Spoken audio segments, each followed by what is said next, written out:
오늘 하나님의 말씀은 요한복음 21장 15절에서 25절까지입니다. 요한복음의 마지막 부분을 저희들이 봉독합니다. 21장 15절부터의 말씀입니다. 저희가 조반 먹은 후에 예수께서 시몬 베드로에게 이르시되 요한의 아들 시몬아 내가 이 사람들보다 나를 더 사랑하느냐 하시니 가로되 주여 그러하외다. 내가 주를 사랑하는 줄 주께서 아시나이다. 가라사대 내 어린 양을 먹이라 하시고 또 두 번째 가라사대 요한의 아들 시몬아 내가 나를 사랑하느냐 하시니 가로되 주여 그러하외다. 내가 주를 사랑하는 줄 주께서 아시나이다. 가라사대 내 양을 치라 하시고 세 번째 가라사대 요한의 아들 시몬아 내가 나를 사랑하느냐 하시니 주께서 세 번째 내가 나를 사랑하느냐 하심으로 베드로가 근심하여 가로되 주여 모든 것을 아시오매 내가 주를 사랑하는 줄을 주께서 아시나이다. 예수께서 가라사대 내 양을 먹이라. 내가 진실로 진실로 내게 이르노니 젊어서는 내가 스스로 띠뛰고 원하는 곳으로 다녔거니와 늙어서는 내 팔을 벌리리니 남이 내게 띠띠우고 원치 아니하는 곳으로 데려가리라. 이 말씀을 하심은 베드로가 어떠한 죽음으로 하나님께 영광을 돌릴 것을 가리키심이더라.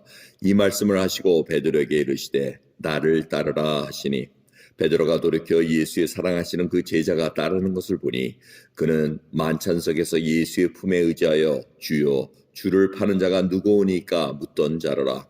이에 베드로가 그를 보고 예수께 여짜오되 주여 이 사람은 어떻게 되겠삼나이까. 예수께서 가라사대 내가 올 때까지 그를 머물게 하고자 할지라도 내게 무슨 상관이냐. 너는 나를 따르라 하시더라. 이 말씀이 형제들에게 나가서 그 제자는 죽지 아니하겠다 하였으나 예수의 말씀은 그가 죽지 아니하겠다 하신 것이 아니라 내가 올 때까지 그를 머물게 하고자 할지라도 내게 무슨 상관이냐 하신 것이르라. 이 일을 증거하고 이 일을 기록한 제자가 이 사람이라. 우리는 그의 증거가 참인 줄 아노라. 예수의 행하신 일이 이외에도 많으니 만일 낱낱이 기록된다면 이 세상이라도 이 기록된 책을 두기에 부족할 줄 아노라. 아멘. 계속해서 디베라 바닷가에서 갈릴리 호숫가에서 제자들을 만나신 예수님의 그 세 번째 장면을 저희들이 읽으면서 이제 요한복음의 마지막을 저희들이 봅니다. 주님께서 베드로를 회복시켜 주시는 장면입니다. 네가 나를 사랑하느냐? 첫 번째 이 질문은 이 사람들보다 나를 사랑하느냐? 15절의 말씀 본문에 더 충실할 것 같으면 이것들보다 더 사랑하느냐? 이렇게 얘기합니다. 그 말씀은 바로 생선, 배, 또 제자들, 자기가 갖고 소유 있는 것들, 그 환경 모든 것들 그것보다도 나를 더 사랑하느냐? 너는 너보다 나를 더 사랑하느냐? 주님께서 직접적으로 물어보신 것을 볼 수 있습니다. 예수님께서 대답합니다. 베드로가 대답을 합니다. 그리고 주님께서는 그 질문을 3번이나 하셨습니다. 근데 마지막 질문에 베드로는 대답을 못합니다. 네가 나를 사랑하느냐? 3번째 질문했을 때 근심했다 그러면 베드로가 근심해서 주여 모든 것을 아시오매 하고 이렇게 대답을 합니다.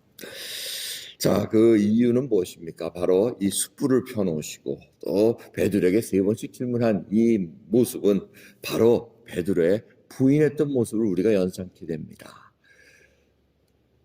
주님께서 그 대제사장 집에 가서 신문을 받을 때 멀찌감치 우리 베드로는 숯불을 쬐면서 이렇게 사람들과 모여 있었습니다. 일이 어떻게 되느냐 정말 주님을 사랑하는 마음으로 쫓아갔으나 결국은 부인을 합니다.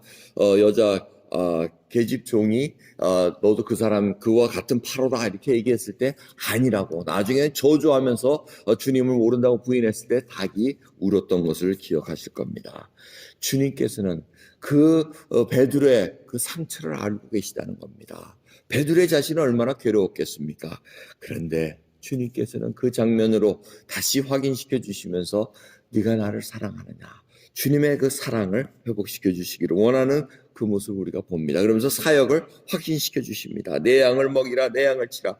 이 주님이 맡겨주신 그 양을 잘 돌볼 수 있도록, 그리고 나중에 이 죽음은 자기가 원하는 것이 아니라 정말 원치 않지만 하나님의 영광을 돌리기 위해서 순교하는 장면까지 인도해 주시는 것을 볼 수가 있습니다. 여러분, 오늘 이 본문 말씀을 통해서 저희들이 몇 가지 살펴봅니다. 정말 베드로가 이 주님 앞에 사랑합니다, 사랑합니다. 뭐 원어로, 필리어로, 아가페로 물어봤을 때 필리어로 대답하고 뭐 이런 것들이 있지만은 그것이 중요한 것이 아니라 정말 저희가 주님을 사랑하느냐, 정말 목숨과 뜻과 힘을 다해서 우리 주 여호와를 사랑하는가, 우리 주님을 사랑하는가. 이 사랑한다는 것은 바로 자기의 희생을 얘기합니다. 다른 것을 다 포기했으라도 주님만을 뜻을 이루겠다는 그 놀라운 은혜를 말씀하고 있다는 것입니다. 여러분, 이 사랑은 좋을 때만 하는 사랑이 아닙니다. 어려움이 오더라도 그 사랑의 끈을 놓지 않는 것이 바로 하나님의 사랑, 그 사랑을 받았기에 그 하나님을 사랑한다는 고백, 예수 그리스도께서 십자가에 나를 위해서 돌아가셨기에 그 사랑을 알기에 끝까지 주님을 놓칠 수 없다는 것입니다. 여러분, 정말 저희가 마음을 다하고 성품을 다하고 힘을 다해서 우리 주 예수 그리스도를 사랑하십니까? 이게 신명기의 말씀입니다. 그런데 또 주님께서는 이 성품을 다한다는 것을 목숨을 다하고 뜻을 다한다는 그 표현으로 말씀을 하고 계십니다. 여러분, 정말 우리가 생명 다할 때까지 주님을 사랑한다고 고백하십니까? 정말 바이러스가 와서 내 생명을 해할지라도 주님, 이것도 주님의 뜻이오니 내가 원치는 않았지만 주님께서 이 일을 통해서 영광을 드러낼 수 있다면 저는 감당하겠나이다. 이러한 고백이 있을 수가 있습니까? 여러분, 좀 환경이 어렵다고, 내가 정말 좀 원하는 것이 이루어지지 않는다고 얼마나 하나님을 원망한다는 것은 결국 사랑하지 않는다는 표현입니다. 내 뜻대로 되지 않는다고, 그것이 바로 사랑하지 않는다는 표현이라는 것입니다. 여러분, 정말 저희들이 주님을 사랑한다는 것은 나의 심령을 주님 앞에 돌아봐야 됩니다. 마태복음 그 5장에 있는 말씀, 귀한 말씀이라고 말씀드리십니다. 천국 시민이라면 정말 내가 매일같이 심령이 가난해져야 됩니다. 나를 부인하고 나의 십자가를 지고 가겠다는 그 놀라운 결단이 매일같이 새롭게 일어나야 된다는 것입니다. 애통해야 됩니다. 지금 이 시대가 바로 애통해야 되는 시기입니다. 나의 죄를 애통하고 세상 죄를 애통해야 하며 진정으로 주님, 이 재앙을 통해서 주님께서 우리의 믿음의 사람들을 다시 한번 보존코 실현 주시며 다시 이렇게 세우고자 하는 그 뜻을 우리가 깊이 생각해야 된다는 것입니다. 여러분, 온유한 자가 되어야 됩니다. 어려울수록 믿는 자가 진정으로 관용과 온유를 베풀 수 있는 그러한 넉넉한 믿음의 사람이 되어야 될 것입니다. 의에 줄이고 목마른 자가 된 이것이 바로 주를 사랑한다는 고백이라는 것입니다. 그리하여 긍휼함을 갖게 됩니다. 의에 줄이고 목마른 자가 채워집니다. 하나님의 은혜로 채워집니다. 그러므로 주님이 베풀어 주신 그 긍휼함이 우리를 통해서 드러납니다. 마음이 청결해집니다. 다른 숨은 동기가 없습니다. 자기의 의를 가지고 신앙생활하지 않습니다. 마음이 청결한 자로서 화평케 한 자로 나갑니다. 진정으로 불화가 있고 이간이 있고 나눠짐이 있을 때 그것을 화평케 하는 주님의 그 샬롬을 선포할 수 있는 것이 바로 하나님을 사랑하는 자라는 것입니다. 결국에서는 의를 위해 핍박까지 받습니다. 하나님의 뜻을 이루어지기 위해서 어려운 상황까지 온다는 것이 바로 하나님을 목숨을 다하고 뜻을 다하고 힘을 다해 내 하나님을 사랑하는 것, 우리 주 예수 그리스도를 사랑한다는 결과라는 것을 다시 한번 잊지 마시기 바랍니다. 그러면서 주님께서 왜 이렇게 얘기하십니까? 주님의 부르심을 잊지 말라는 것입니다. 회복시켜 주시는 것입니다. 베드로는 사람을 낚는 어부로 부르셨지 물고기 낚는 그냥 그 어부로 놔두질 않기를 원하셨다는 것입니다. 저희도 삶의 현장에서는 물고기를 낚는 어부였으나 주님께서 부르셨을 때는 사람을 낚는 어부로 부르셨다는 것 잊지 마시기 바랍니다. 여러분의 말 한마디, 여러분의 생각 하나하나가 여러분의 자녀들에게 영향을 미칩니다. 여러분들의 배우자에게 영향을 미칩니다. 여러분의 직장에서 종업원들과 또 그 윗상사들에게 영향을 미칩니다. 여러분, 사람을 낚는 어부라는 것, 주님께서 부르주신 그 사명을 깨닫지 못하면 이루어질 수가 없습니다. 진정으로 하나님께서 나를 통해 무엇을 이루시려는가 여쭤봐야 됩니다.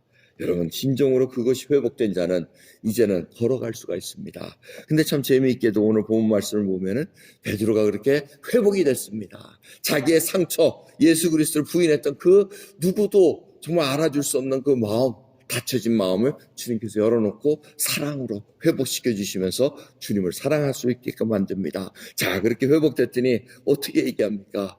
저 요한은 어떻게 됩니까? 하고 이렇게 질문을 합니다. 저는 두 번째 생각해야 될 것은 저희가 맡겨진 사명 우리 걸로 가야 됩니다. 남이 어떻게 되든 남이 뭘 했다 뭐 이렇게 따라가는 것이 중요한 것이 아니라는 겁니다. 정말 주님께서 부르주신 그 사명 속에서 내가 감당해야 될 것이 무엇인가? 나만의 길을 가야 됩니다. 그 길은 내가 원치 않아도 사람들이 띠띠우고 내 팔을 벌려서 베드로는 결국 순교할 때도 내가 주님과 같이 똑바로 죽을 수가 있겠습니까? 하고 자기는 거꾸로 매달려 죽은 팔을 벌리는 그러한 순교를 당합니다. 여러분, 저희들 진정으로 주님을 만나시기 바랍니다. 이 요한복음 21장 동안 여러분 무엇을 묵상하시면서 큐티를 하시고 계십니까? 진정 이 책은, 이 하나님의 말씀은 예수 그리스도가 바로 생명이시고 우리의 구원자이시라는 것을 증거하기 위해서 남겨진 하나님의 말씀입니다. 오늘 이 시간 예수 그리스도의 생명으로 살아가는 저희들 될 수 있도록, 진정으로 하나님을 사랑하는 저희들 될 수 있도록, 주님의 부르심에 충성되며 끝까지 달려갈 수 있는 저희들 되시기를 간절히 예수 그리스도의 이름으로 축원드립니다. 기도하겠습니다. 하나님 감사합니다. 오늘도 이 귀한 새벽 하나님의 부르심에 저희들 다시 한번 생각나게 하시고 우리의 입으로 주님을 사랑합나이다. 이거 모든 것보다도 우리 주 예수 그리스도를 사랑한다는 그 고백으로 오늘 이 시간 하루를 충만하게 살아가게 해주시옵소서. 그래야 오늘 저녁 때 아버지 저희들 주님께서 저희들 잠자리에 들 때에는 정말 원수의 목전에 상을 베푸시사 내 머리에 기름을 부으셨으니 내 잔이 넘치나이다 라는 고백으로 아버지 잠자리에 들게 해주시옵소서. 아버지 세상은 이 바이러스 때문에 정말 모든 것들이 셧다운되는 그러한 재앙의 때를 맞이하고 있습니다. 어려운 상황을 맞이하는 자들도 있습니다. 하지만 이 상황 속에서도 아버지 모든 것을 이끌어 가시고 주님께서 승리하신다는 것을 그 믿음으로 고백할 수 있도록 저희를 인도해 주시옵소서. 감사드리며 우리 예수 그리스도의 이름으로 기도드리옵나이다. 아멘.